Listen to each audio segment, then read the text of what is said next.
Divino Amor, de 2019.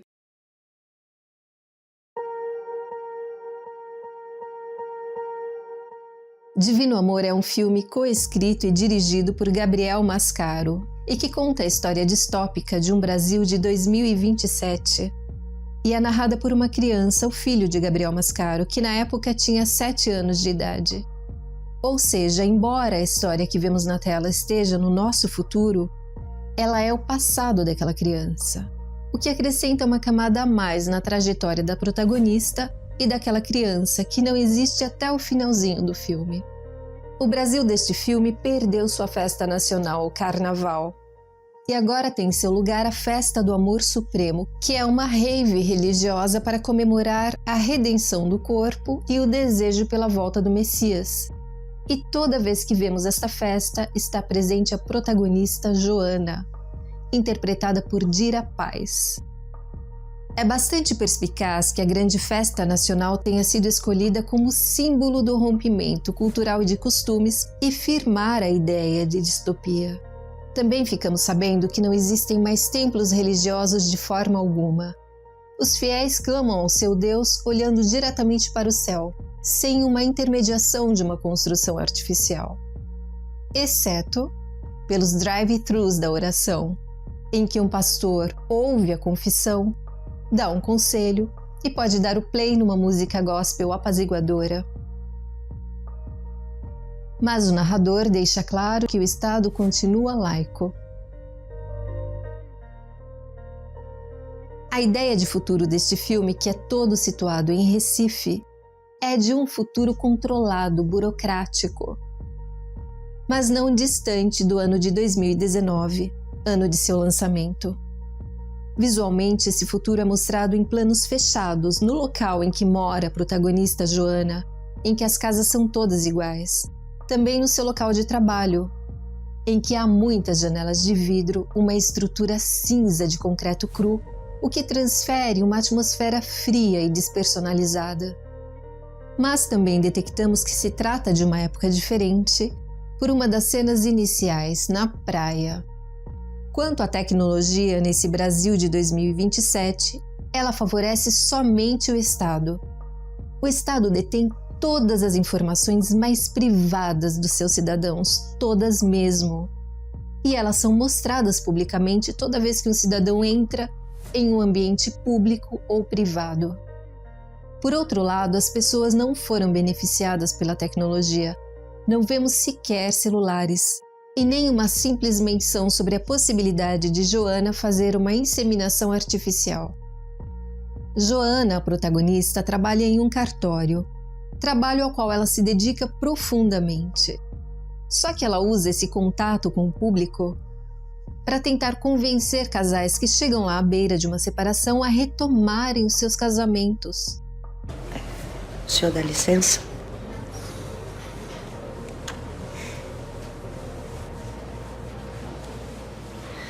Eu acho que o senhor e a sua esposa precisam resgatar esse sentimento. Porque Joana acredita que a burocracia e a família tradicional são as bases para uma sociedade igualitária. E Joana está tentando fazer uma troca com Deus. Ela ajuda a sociedade a ser mais fiel aos conceitos religiosos de família e a restaurarem seus casamentos falidos, e Deus dará a ela o que ela mais deseja na vida: um filho. Na cabeça de Joana, o contrato está vigente. E alguns desses casais quase desfeitos aceitam o convite de Joana para ir a uma espécie de clube noturno, onde é praticado um ritual sectário baseado puramente em sexo. Este local, uma espécie de templo ou clube, é uma última tentativa para que esses casais quase desfeitos resgatem suas promessas de amor eterno, e o lugar é chamado de Divino Amor. Como parte da distopia, é mostrado que obstáculos morais sobre a sexualidade já foram superados, são passados. Em parte, porque não se vê casais homossexuais se unindo ou desunindo, eles simplesmente não existem na trama. O que mostra que nesse futuro há mais retrocessos do que progresso. Até aqui tudo está presente em sinopses ou em trailers, mas daqui em diante há muitos spoilers. Para mim, este filme é sobre fé. Não a fé religiosa, mas a necessidade de entrega das responsabilidades, quaisquer que sejam, a um terceiro. Isto fica bem claro em um diálogo do chefe do cartório com uma cliente, revoltada com a persistente existência de cartórios no país, em que ele diz que o cartório é o responsável pela fé pública. Sem isso, sem a fé pública, nada existe. Não há comprovações de nascimentos, de casamentos, falecimentos, nada. E isso é muito importante para dar mais profundidade ao final do filme. E há também um médico especialista em reprodução humana que diz ao marido infértil de Joana que ele até poderá ter um filho. Isso depende da fé de cada um. E este conceito é o fio condutor da personagem principal, Joana. É até um tanto desesperador ver que tudo nela diz respeito à fé, que a sua própria existência se justifica pela fé. Só que Joana não é passiva, ela faz tudo o que está ao seu alcance para tentar convencer pessoas a se juntarem a ela nesta reafirmação constante do amor a Deus. O que em certo momento colide frontalmente com o que pensa o seu marido, Danilo. Talvez ele não seja uma pessoa tão crente quanto ela ou talvez não a ame tanto. Joana é uma pessoa tão batalhadora por aquilo que quer e tão questionadora quando o assunto é seu trato com Deus, que parece que vive em uma profunda melancolia à espera de respostas. E isso dá a ela um ar doce, vulnerável, torcemos por ela. Só que ela faz parte de um sistema dominante e acredita profundamente nele. E é muito sutil quando o roteiro acrescenta mais um fino traço de personalidade a Joana. Bom, segundo o narrador, Joana acredita que a burocracia confere igualdade às pessoas. E isso dá ao espectador uma impressão de um senso de justiça, certo? Só que quando Joana vai ao lar para crianças que foram abandonadas por serem frutos de um relacionamento não convencional, e portanto elas não podem ser registradas, não têm sequer nome, ela vai para lá por interesse. Não demonstra a menor compaixão. Isso acontece também quando ela abandona os cachorros filhotes. Na minha leitura particularmente, eu acho que Joana vê igualdade entre as crianças não nascidas de uma família tradicional e os cachorros que nasceram sem pedigree. Duplamente lastimável. Na conclusão da história, Joana se descobre ou é descoberta grávida por um dos detectores eletrônicos alimentados pelo cartório. Em uma investigação rápida, ela descobre que o DNA do seu filho não é compartilhado com nenhum dos homens com quem ela se relacionou. E vai se convencendo aos poucos de que seus pedidos foram atendidos. Mas se o pai não é deste mundo, não pode estar registrado em um cartório, certo? E é aí que Joana descobre que toda aquela fé pregada e festejada sobre a vinda de um Salvador era somente dela. Com o protocolo, eu vou ter que reportar o seu caso ao Centro de Atendimento ao Fiel. Se eu for, vão dizer que eu tô mentindo. Se eu mentir, vão dizer que eu tô pecando. Eu não sei se o que você está querendo dizer, eles estão preparados para ouvir.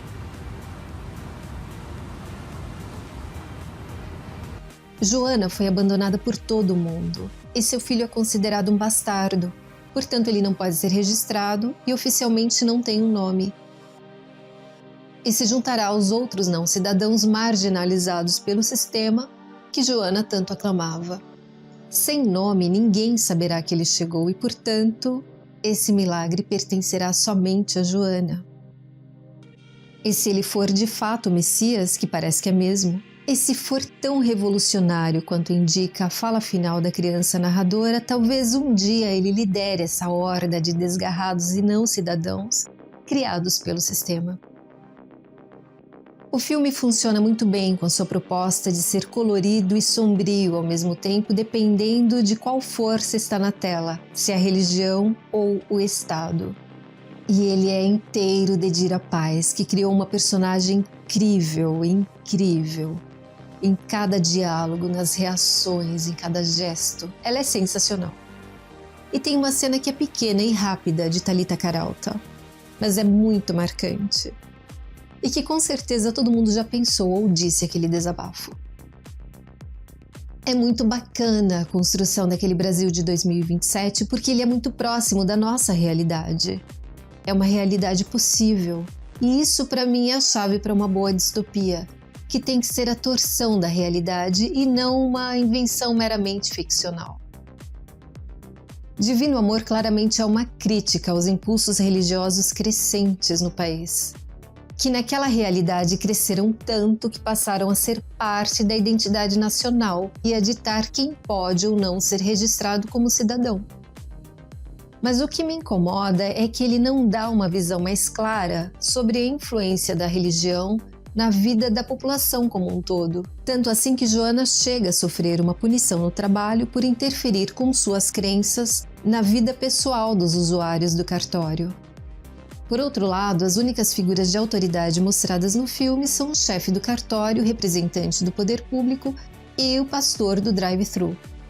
Então eu creio que até mesmo por uma questão econômica, o diretor quis mostrar esse pequeno recorte em torno de Joana como uma amostra do que é todo o resto.